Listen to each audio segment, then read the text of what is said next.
എന്റെ അച്ഛനെ കൊന്നത്? ഇതൊരു കടമായിട്ട് തന്നെ ഞാൻ വച്ചേക്കും. നിങ്ങളുടെ മകള് തന്നെ നിങ്ങളെ തള്ളി പറയും.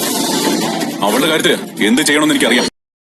ഹലോ ഗൈസ്, അങ്ങനെ നമ്മുടെ മഹാലക്ഷ്മി പുതിയ പ്രൊമോയിൽ കണ്ണൻ എല്ലാ സത്യങ്ങളും അറിഞ്ഞതിന് ശേഷം പ്രതാപനെ കാണാൻ വേണ്ടി വരികയാണ് ഗൈസ്. എന്നിട്ട് പ്രതാപന്റെ അടുത്ത് വന്നിട്ട് പറയുന്നുണ്ട്, നീയാണല്ലേ എൻ്റെ അച്ഛനെ കൊന്നത് എന്നും പറഞ്ഞിട്ട് പ്രതാപന്റെ കഴുത്തിന് കയറി പിടിക്കുന്നുണ്ടേ.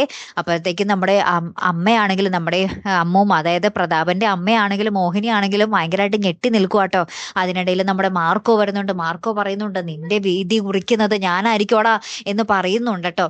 ഇനി എന്തൊക്കെയായിരിക്കും സംഭവിക്കാൻ പോകുന്നത്? എന്നിട്ട് കണ്ണൻ പറയുന്നുണ്ട്, വിധി ഞാൻ കുറച്ച് നാളത്തേക്ക് നീട്ടി വെച്ചിരിക്കുവാടോ, താനൊന്ന് സുഖമായിട്ട് വാ, എന്നിട്ട് നമുക്കൊന്ന് നേർക്ക് കാണണം എന്ന് പറഞ്ഞ് കണ്ണൻ തിരികെ പോകുന്നുണ്ടേ. എന്നിട്ട് ഒരു ഡയലോഗ് കൊണ്ട് പറയുന്നുണ്ട്, തൻ്റെ മകളുടെ കാര്യം ഞാൻ തീരുമാനിച്ചോളാം എന്നും പറയുന്നുണ്ട്. അപ്പൊ മോഹിനിയമ്മ നമ്മുടെ പ്രതാപന്റെ അമ്മയുടെ അടുത്ത് പറയുന്നുണ്ട്, തൃപ്തിയായല്ലോ അമ്മയ്ക്കും മോനും, ഇനി മോളുടെ വിധി എന്തായിരിക്കും എന്നുള്ളത് കണ്ടു തന്നെ അറിയണം. കൊച്ചുമോളെ ലാളിച്ചിത്രമൊക്കെ ആക്കിയതല്ലേ, ഇനി നോക്കാം നമുക്ക് എന്ന് പറഞ്ഞ് നമ്മുടെ മോഹിനി അങ്ങോട്ട് കയറി പോകുന്നുണ്ടേ. പക്ഷെ നമ്മുടെ കണ്ണൻ കമലേശ്വരത്ത് പോകുന്നു. അവിടെ കരുണയോട് എന്തൊക്കെയോ പറയുന്നുണ്ട്. ഇറങ്ങി പോകാനാണോ ഇനി എന്താണ് അവിടെ സംഭവിക്കുന്നതെന്ന് കണ്ടു തന്നെ അറിയണം കേട്ടോ. കരുണ ഭയങ്കര ഞെട്ടി നിൽക്കുന്നുണ്ട് നമ്മുടെ കണ്ണനെ കണ്ടിട്ട്. ഇനി കരുണയുടെ വിധി എന്തായിരിക്കും എന്നുള്ളത് നമുക്ക് തന്നെ അറിയണം അല്ലേ.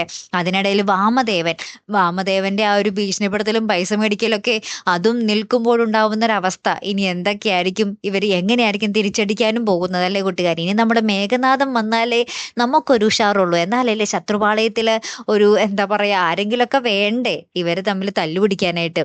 അപ്പൊ മേഘനാഥൻ എന്തായാലും ഉടനെ തന്നെ തിരിച്ചു വരട്ടെ. കാത്തിരിക്കാട്ടോ. അടുത്തൊരു വീഡിയോയുമായി വരുന്നത് വരയ്ക്കും. ഹെറാം ദി മലയാളി സൈനിങ് ഓഫ്.